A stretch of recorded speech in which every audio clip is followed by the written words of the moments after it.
Buen día a todos los oyentes. Mi nombre es Félix Ramírez y junto a mis compañeros Adriana Pérez, Luciana Pérez y José Rojas, estudiantes de segundo año de Medicina de la Universidad de Carabobo, sede Aragua, les hablaremos sobre la atención y el lenguaje, una actividad que realizamos en nuestra cátedra de Psicología Médica. En el video que traemos para ustedes explicaremos los procesos cognitivos de atención y lenguaje, así como también hablaremos sobre sus características, tipos y finalidades que tienen estos procesos.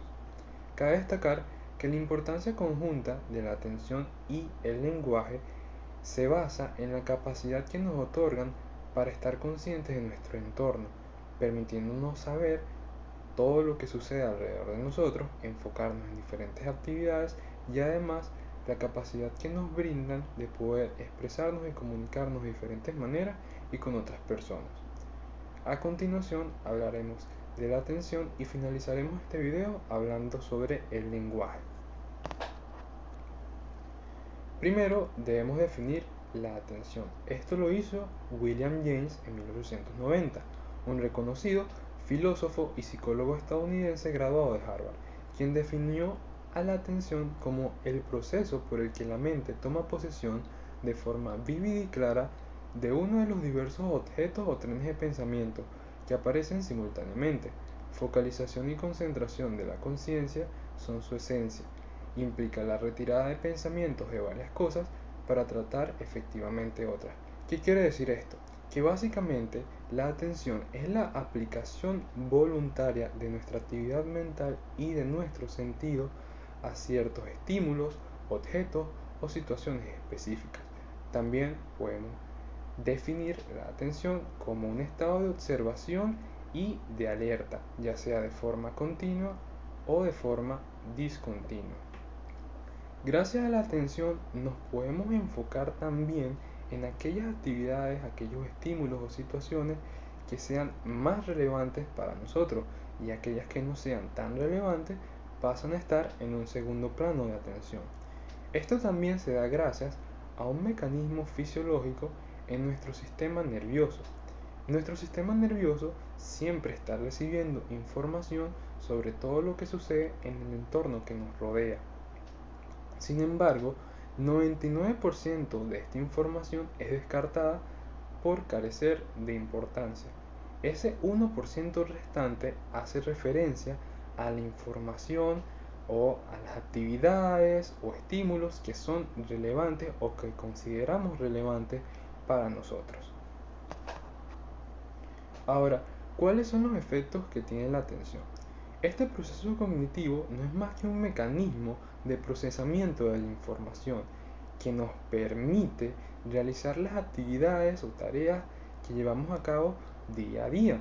También nos permite enfocarnos en ciertas actividades un poco más que en otras actividades. Entonces, entre los efectos de la atención tenemos lo siguiente: asegurar un procesamiento perceptivo adecuado de los estímulos sensoriales más relevantes, que se da gracias a los mecanismos que he mencionado anteriormente. También mantiene a la persona en un estado de alerta, siempre consciente y siempre en alerta de lo que se encuentra sucediendo en el ambiente en el que se encuentra. La atención también ejerce un control cognitivo de forma que ésta permite regular nuestro comportamiento o nuestra reacción ante diferentes estímulos y además también permite que desviemos nuestra atención a aquellas actividades que nos parezcan más relevantes. La atención también estructura la actividad humana, permitiendo que podamos responder de forma adecuada ante diferentes situaciones. Activa el organismo ante diferentes situaciones, esto es un mecanismo complementario que nos permite estar siempre en alerta en diferentes momentos. Y la atención también facilita la motivación consciente hacia el desarrollo de las habilidades. Entre más atención nosotros podamos concentrar en una sola actividad, más fácil se nos hará para nosotros aprender a realizar dicha actividad. Ahora, ¿qué características tenemos en la atención? Primeramente podemos decir que puede ser adaptada a estímulos internos, es decir, que nosotros mismos podemos desviar nuestra atención a nuestros procesos mentales o nuestra situación interna o estímulos interoceptivos, y también podemos desviar la atención a estímulos externos. Con esto nos referimos a todo aquello que sucede en el entorno que nos rodea. La atención también es un proceso basado en lo afectivo. ¿Qué quiere decir esto? Que entre más nos guste una actividad, más empeño o más atención pondremos en la realización de dicha actividad. Mientras tanto, una actividad que nos parezca aburrida no tendrá la misma atención por nuestra parte. También se ve afectada por la capacidad de concentración que posee una persona. Esto se da más que todo, por ejemplo, cuando estamos realizando una sola tarea, estamos simplemente concentrados en esa tarea, por lo tanto nos puede salir un poco mejor. Sin embargo, si nos enfocamos en diversas tareas al mismo tiempo, puede ser que cometamos errores. Dicho esto, aquí hay un mecanismo importante que debemos tener en cuenta, y es la capacidad que tenemos de desviar la atención. Esto se llama desplazamiento de la atención, lo que nos permite desviar la atención en cuestión de segundos de un estímulo a otro estímulo. También la atención depende de circunstancias fisiológicas, en donde podemos encontrar que se ve afectada por la fatiga, ya sea mental o física, y también por la ingesta de ciertas sustancias, como lo puede ser el café, que aumenta nuestra atención, o el alcohol, que disminuye nuestra atención. Bien, continuando con nuestra exposición, mi nombre es Adriana Pérez y yo soy la encargada de hablarles de un tema muy interesante como lo es la atención. Ya tenemos o ya sabemos qué es la atención, pero ahora vamos a descubrir cuáles son los tipos de atención. Más allá de conocer la importancia de la gestión del foco atencional, es conveniente conocer los diferentes tipos de atención que existen, porque en varios aspectos se comportan tanto de modo distinto y nos afectan de una manera muy variada. Entonces las tenemos que los tipos de atención son según su amplitud y dirección, según la actitud del individuo, según las manifestaciones motoras y fisiológicas y según la modalidad sensorial. Bien, empezamos entonces por la atención según su amplitud y dirección. Tenemos que los enfoques o tipos atencionales son 4, que son la atención externa reducida, la atención externa amplia, la atención interna reducida y la atención interna amplia. ¿Qué tenemos que tener en cuenta aquí? Que tienen una dirección. ¿Qué quiere decir esto? Que es una dirección externa y una dirección interna, y la amplitud que se divide en estrecha o amplia. En cuanto a la dirección de la atención externa hace referencia a cuando un individuo se centra en cuestiones que son ajenas de él, es decir, del entorno en que lo rodea. En cambio, la atención interna es que presta atención a eventos importantes a lo ocurrido dentro de él, es decir, la atención propioceptiva que tiene la persona como tal. En cuanto a la amplitud de la atención amplia se relaciona con un mayor número de estímulos, mientras que la atención reducida permitirá una mayor concentración. Bien, la dirección y la amplitud de la atención se combinan creando diferentes tipos de atención, que son los siguientes. Como ya les había mencionado, tenemos una atención que es externa y que es reducida. La atención se centra en un número reducido de estímulos ajenos a la persona y se relaciona con la concentración. Por ejemplo, cuando una persona intenta lanzar un dardo y lo focaliza o se encarga de ejercer toda su atención en el centro de la diana para poder ejecutar bien el movimiento y que el dardo llegue al centro de la diana. También tenemos la atención externa o amplia, que es un tipo de atención en el que se centra en un número amplio de estímulos ajenos a la persona. Por ejemplo, cuando un futbolista intenta iniciar un contraataque que necesita alzar la cabeza en el campo de fútbol y observar la posición de sus compañeros para así efectuar el pase efectivo y lograr todo lo que el futbolista quiere, que es meter un gol al equipo contrario. Bien, luego tenemos la atención interna o reducida. Este tipo de atención se caracteriza porque la atención está centrada en un número reducido de estímulos o respuestas que ocurren en el organismo de una persona. Por ejemplo, cuando estamos aprendiendo a bailar y debemos enfocarnos en los movimientos de nuestro cuerpo, en nuestros pies, para poder lograr y ejecutar una buena coordinación y que cuando estemos bailando se vea de manera armoniosa lo que estamos haciendo. Luego tenemos una atención que es interna y amplia, que es la última de la atención según la amplitud y dirección, la cual, en este tipo de atención, se hace referencia a que una persona se centra en un número amplio de estímulos, es decir, o respuestas que ocurren dentro de su organismo. Un ejemplo puede ser cuando una persona que intenta rellenar su diario, esto ya hoy en día no se ve, pero sin embargo sigue habiendo muchas personas que rellenan su diario y ¿qué pasa aquí? Analizan y se encargan de que todo lo que les ocurrió en ese día, plasmarlo en un papel. ¿Y cuáles fueron los sentimientos que vivió? Todo eso lo hace una persona que tiene un diario emocional. Bien. Luego tenemos la atención según la actividad del individuo. Teniendo en cuenta la actitud del individuo, la atención puede clasificarse de dos maneras como lo vemos ahí: la atención voluntaria y la atención involuntaria. La atención voluntaria, que tiene que ver con la voluntad, es decir, ocurre cuando el individuo hace un esfuerzo activo y consciente para dirigir la atención, es decir, para que la capacidad que él tenga de concentrarse en el estímulo va a ser de manera voluntaria. ¿Qué quiere decir esto? ¿Qué ejemplo se puede poner aquí?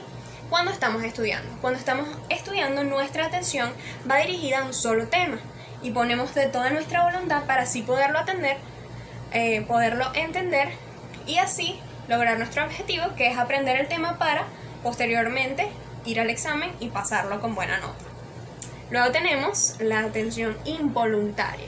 En este tipo de atención, la persona no hace un esfuerzo consciente y activo, sino que es un estímulo tanto interno como externo que dirige la atención. Por ejemplo, cuando escuchamos el ruido de un fuego artificial o cuando tenemos un dolor de muelas. Luego tenemos la atención según las manifestaciones motoras y fisiológicas, que puede ser una atención abierta o una atención encubierta. La atención abierta. Aquí el foco de la atención y los receptores de interés tienen su orientación en la fuente de atención. Por ejemplo, cuando alguien nos habla y estamos atendiendo tanto su lenguaje verbal como su lenguaje no verbal, es decir, su lenguaje corporal, las acciones que hace a la hora de hablarnos. Luego tenemos la atención encubierta. ¿Qué pasa aquí? En este tipo de atención, el foco atencional y los receptores sensoriales se disocian, es decir, que se dispersan y nos distraemos de la atención que estamos realizando. Bien, por ejemplo, cuando parece que estamos prestando atención a una película que estamos viendo en la televisión, pero realmente tenemos a veces un audífono puesto en un oído y también estamos revisando el teléfono. Nuestra atención está totalmente dispersa porque puede que no esté ni tanto en el teléfono, ni tanto en la música, ni en la película que estamos viendo en la televisión. Luego tenemos también la atención según la modalidad sensorial, que se clasifica en la atención visual y la atención auditiva. La atención visual se refiere a la disposición espacial. Este fenómeno permite detectar los estímulos en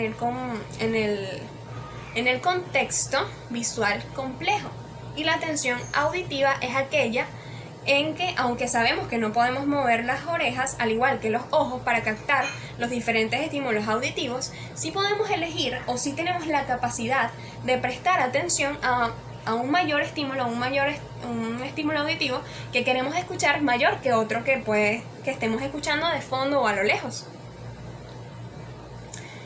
Existen múltiples y una variada cantidad de tipos de atención. También hay otra subclasificación que es la atención selectiva, la atención dividida, la atención alternada y la atención sostenida.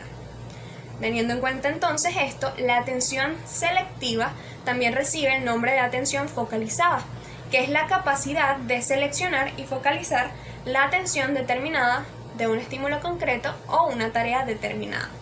La atención dividida es la capacidad que tenemos de atender y procesar simultáneamente dos o más demandas o estímulos, como por ejemplo, somos unas personas que suele conocerse esta atención también como multitarea. Por ejemplo, cuando estamos cocinando y a la vez estamos escuchando música, que es una actividad bastante realizada por todas las personas.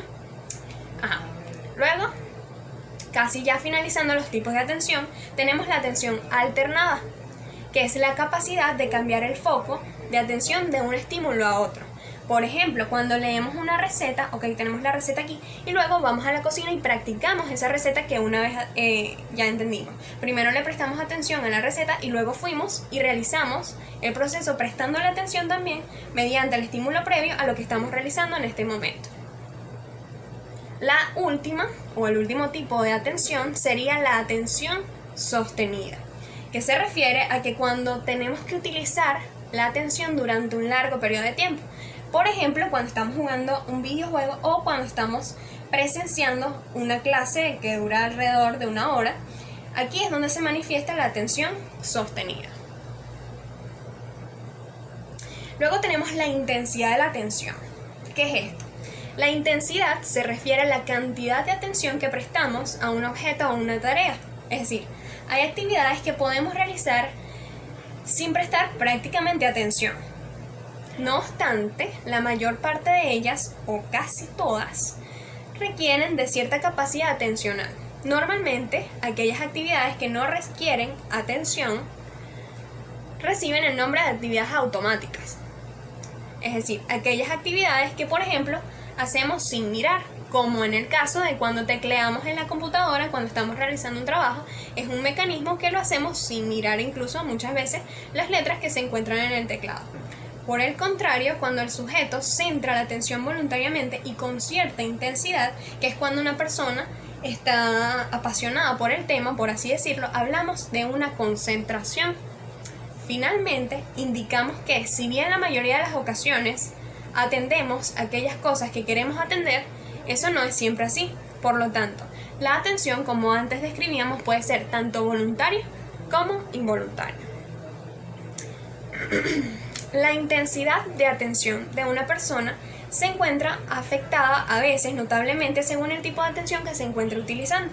Por ejemplo, algunos factores que afectan directamente a la intensidad de la atención son los siguientes: el medio ambiente en donde nos encontramos, es decir, el tamaño, el color, el movimiento, la posición o el contraste de en donde nos encontramos. El entorno en el que nos encontramos puede también determinar el nivel de atención que pongamos sobre este.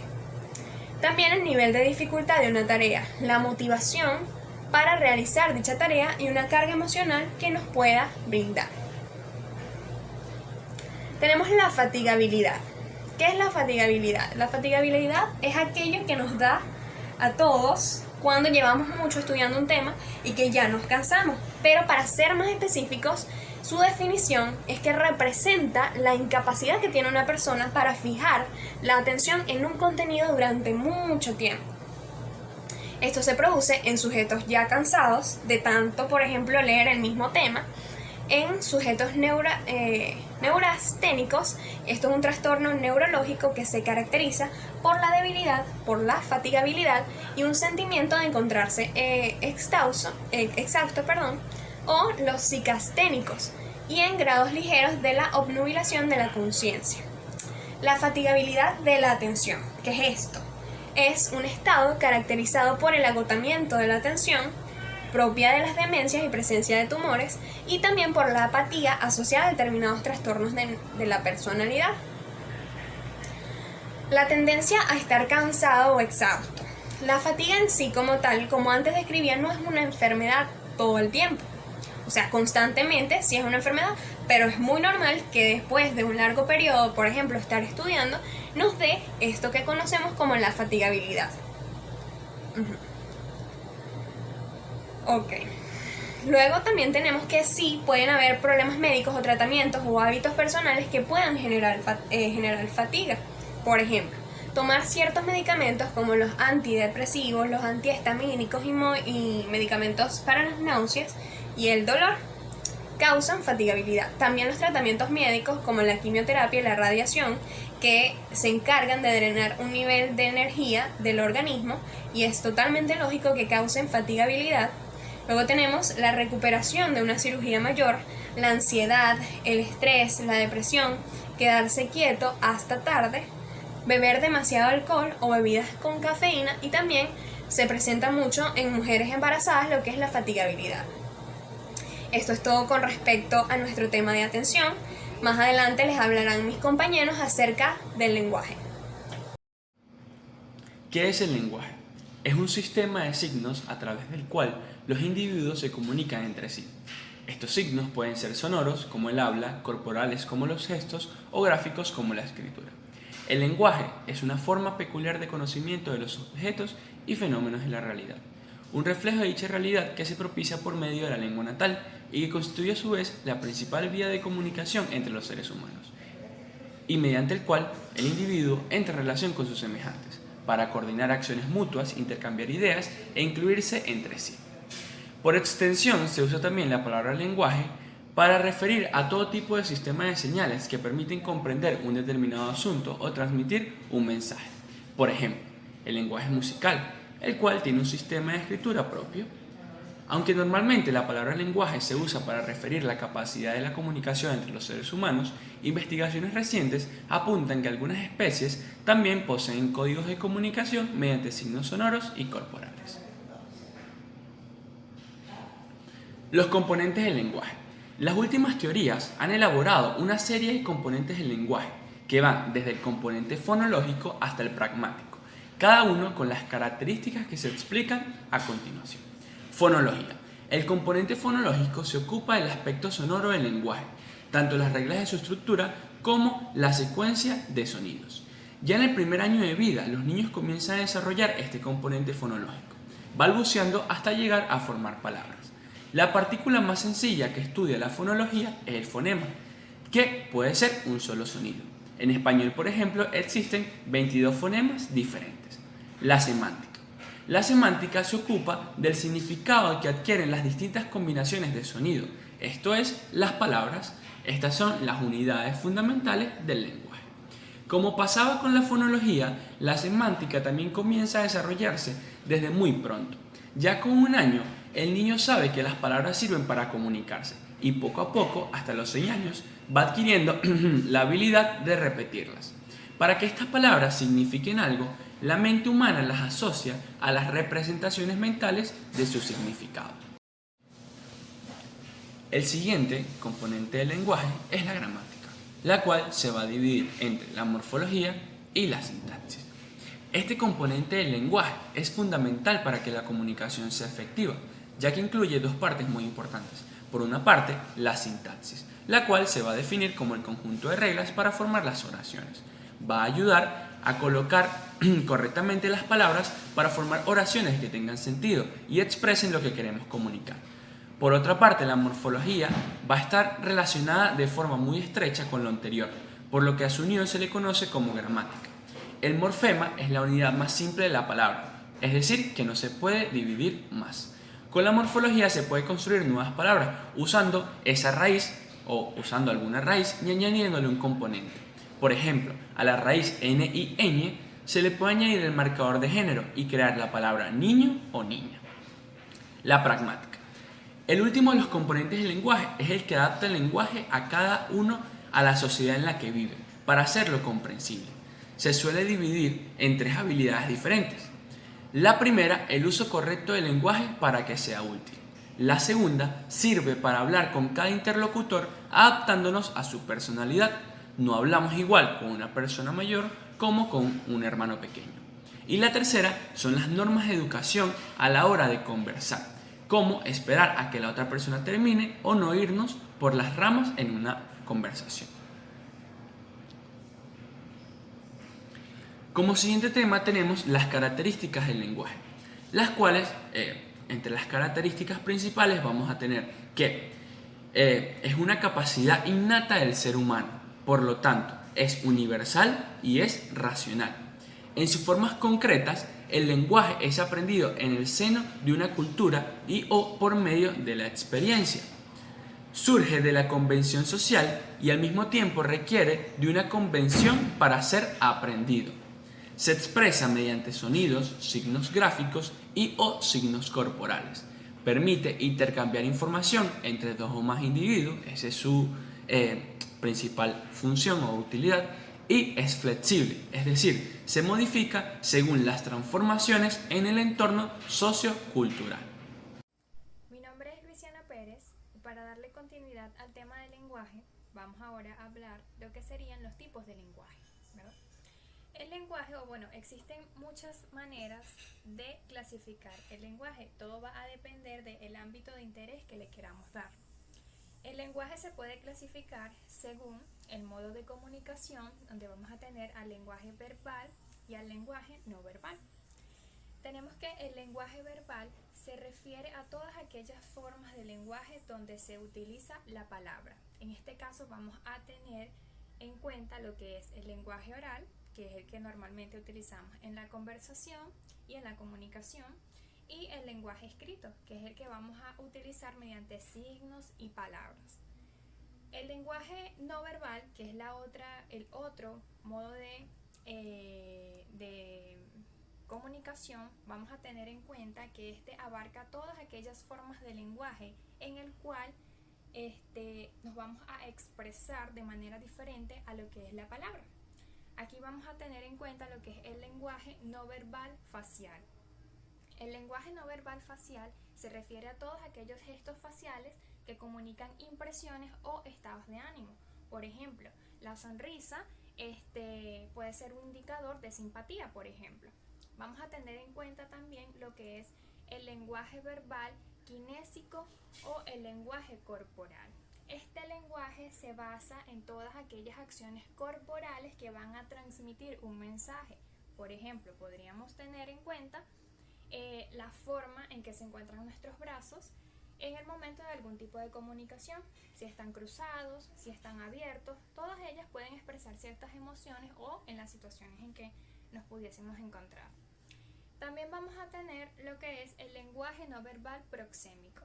Este lenguaje no verbal proxémico es aquel que se refiere a o su significado está otorgado a lo que es el espacio físico y la distancia entre los sujetos durante el acto de comunicación. Esto puede verse, ¿verdad? Por ejemplo, en el caso de dos personas que están relacionadas afectivamente, ellos al estar cerca comunicándose su proximidad implica lo que es intimidad entre ellos, pues. También este tipo de lenguaje no verbal proxémico podemos encontrar lo que es, por ejemplo, la relación entre un jefe y un empleado. Ellos tienen cierta distancia que denomina respeto uno del otro.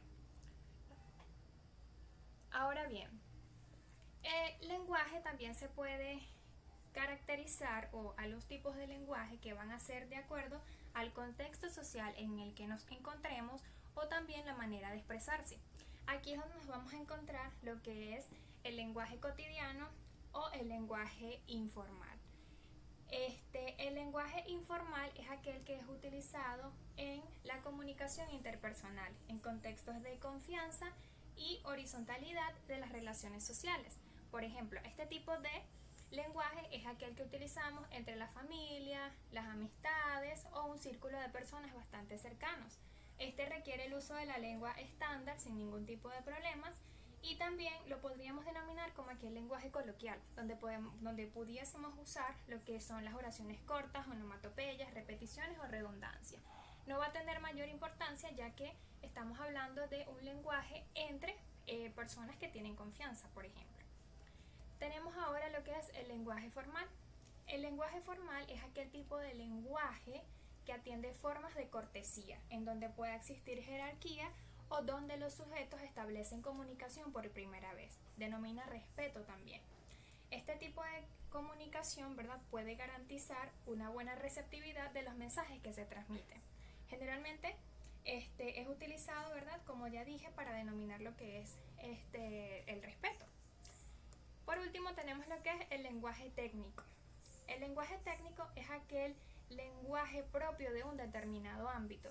Puede ser del ámbito académico, institucional o laboral, o un lenguaje especializado de una materia, por ejemplo, lo que es el lenguaje científico, el lenguaje médico, el lenguaje económico, ¿verdad? Cuyas personas que lo interpretan o lo que lo utilizan,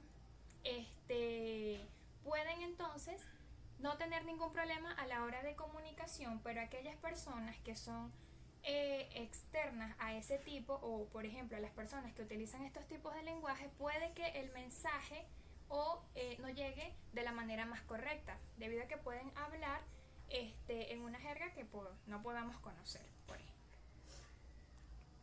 Ahora vamos a hablar de lo que son las funciones del lenguaje, ¿verdad? Se puede decir entonces que el lenguaje o la función del lenguaje es posibilitar la comunicación entre los sujetos, ¿verdad? Sea que se trate de ideas, de pensamientos, de sensaciones o también de sentimientos, ¿verdad? Para esto es lo que nos funciona el lenguaje. También va a colaborar con lo que es el aprendizaje socializado y la construcción de una cultura común, ¿verdad? Vamos a tener en cuenta que desde un punto de vista bastante especializado, ¿verdad? O de la naturaleza del lenguaje humano, se pueden distinguir diversos tipos de lenguaje, que cada uno de ellos, ¿verdad?, va a tener entonces características bastante significativas. Vamos a empezar describiendo lo que es la función apelativa del lenguaje, ¿verdad? Tenemos que la función apelativa o este tipo de función se caracteriza, ¿verdad?, o está empleada con el propósito de llamar la atención de un receptor para obtener una respuesta o inducir una reacción. Esto sucede, por ejemplo, cuando nosotros generamos una pregunta o le preguntamos algo a otra persona. Generalmente esperamos que esta persona nos responda a nosotros, ¿verdad? Esta sería entonces lo que se denomina la función apelativa, ¿verdad? Luego tenemos lo que es la función fática o la función de contacto, ¿verdad? Este tipo de función se centra en lo que es el canal de comunicación, ya sea para iniciar una conversación, prolongarla o a su vez puede ser para terminarla, ¿verdad?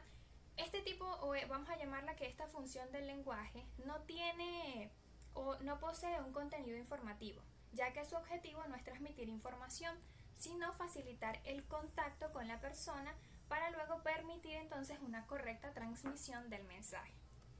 Luego vamos a tener lo que es la función referencial, representativa o informativa. Este tipo de función, el lenguaje utilizado de esta manera, lo que nos genera entonces es generar información sobre un asunto en particular. Esta es una de las funciones más importantes que tiene el lenguaje, ya que nos permite transmitir una información que sea de manera correcta y también bastante precisa, dando también lo que son las características de aquello que nos rodea. La función emotiva, expresiva o sintomática es la siguiente. ¿Cuál es la función, cuál es el propósito que tiene ella? Ella lo que procura es expresar aquellos estados de ánimo, los deseos o cómo nos podamos sentir en algún momento. Generalmente esta función ya viene siendo ya bastante personal y se encarga entonces de eso, de decir o expresar cómo nos sentimos, ¿verdad? Vamos a tener lo que es la función poética o estética. La función poética o estética ocurre cuando el propósito es construir, por ejemplo, algún discurso bastante bien logrado y bien formado. Generalmente esto se utiliza para lo que se denominaría los eventos o cuando queremos darle un toque bastante personal y bastante estético, valga la redundancia, a lo que queremos comunicar. La función metalingüística es cuando el lenguaje se utiliza para expresarse a sí mismo, como es en el caso de la gramática, que es una de las funciones. Teniendo en cuenta entonces todos estos aspectos en general de lo que es el lenguaje, ¿qué importancia puede tener en nosotros, ¿verdad? Por ejemplo, tenemos que la importancia que él tiene es bastante innegable. Él es la base de la comunicación del ser humano, que a su vez nos permite entonces expresarnos y comprender entonces a las demás personas. Es decir, al ser la base de la comunicación, sin el lenguaje entonces no pudiésemos generarla. Dependiendo de cómo la utilicemos, vamos a construir e interpretar el mundo de una manera diferente. Por lo tanto, es uno de los hechos psíquicos, o vamos a hablar que es una de las funciones que adquiere una gran importancia.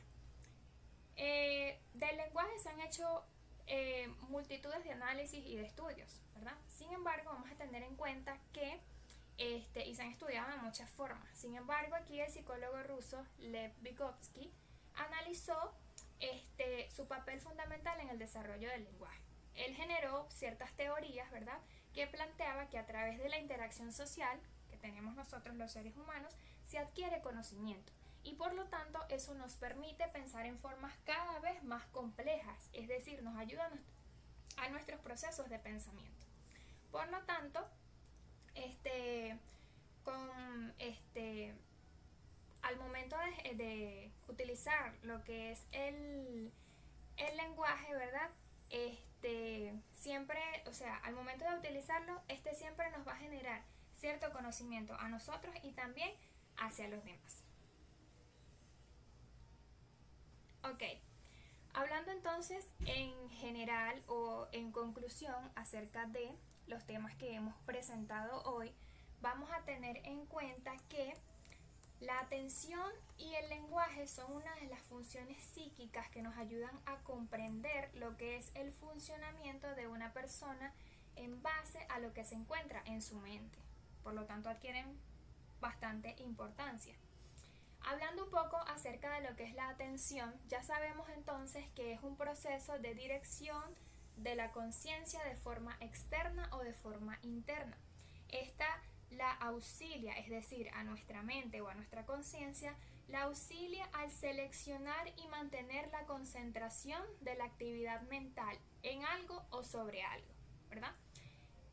A su vez, de verdad, de que podemos describir en la atención diversos tipos, ¿verdad?, de acuerdo a diversas características que pueden comportarse de manera diferente y que a su vez también pueden afectarnos a nosotros de manera diferente.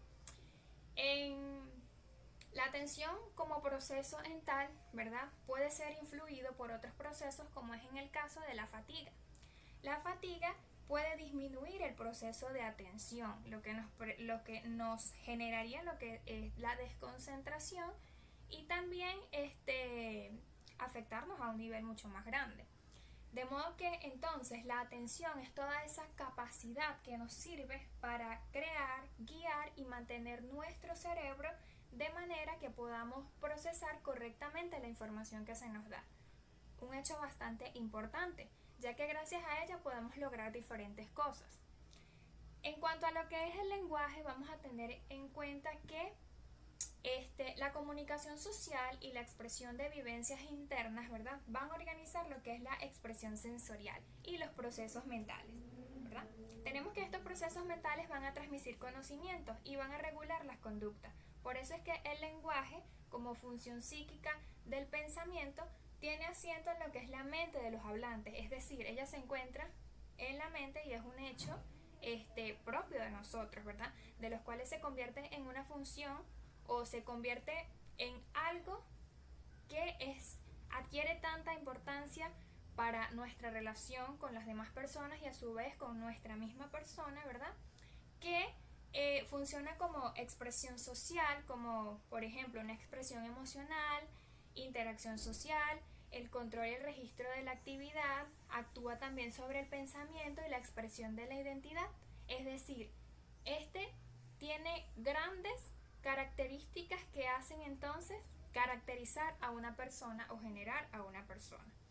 Teniendo en cuenta todo esto, ¿verdad?, estos dos hechos psíquicos son bastante importantes para lo que es la construcción de una persona consigo mismo y con los demás, así como también de los procesos de, por ejemplo, la atención, que nos funciona para lo que es la concentración, para realizar diversas actividades de las cuales entonces podamos sentirnos bien. Muchas gracias por su atención.